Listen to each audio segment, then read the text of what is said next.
கையில் வேறு 10,000 தான் இருக்குது. 1,00,000 ரூபா சாயந்தரத்துக்குள்ளே எப்படி பெறட்டுறது?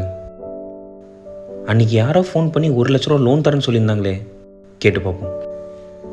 ஹலோ சார், பஜாஜ் ஃபைனான்ஸில் தான் கால் பண்ணுறேன்னு சொல்லியிருந்தீங்க. அன்றைக்கி லோன் உடனே சேங்ஷன் பண்ணிக்கலாம், வேணும்னா கால் பண்ணுங்கன்னு சொல்லியிருந்தீங்களே, உடனே கொடுத்துருவீங்களா?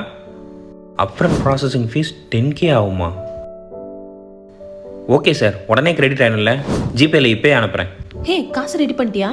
ரெடி பண்ணாமலா? அப்ஃப்ரண்ட் ப்ராசஸிங் ஃபீஸ்லாம் ஜிபேலே பே பண்ணியாச்சு. அப்ஃப்ரண்ட் ப்ராசஸிங் ஃபீஸ்லாம் பே பண்ணிருக்கியா? எந்த பேங்க் என்ன ஏதுன்னு விசாரிச்சியா?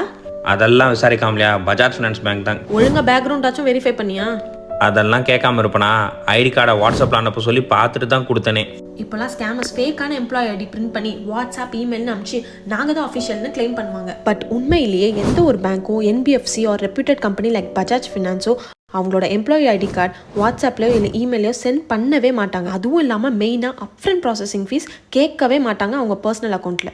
அப்போ என் 10,000 உடனே 1930 சைபர் கிரைம் ஹெல்ப்லைனுக்கு கால் பண்ணி உங்கள் கம்ப்ளைண்ட்டை ரெஜிஸ்டர் பண்ணு.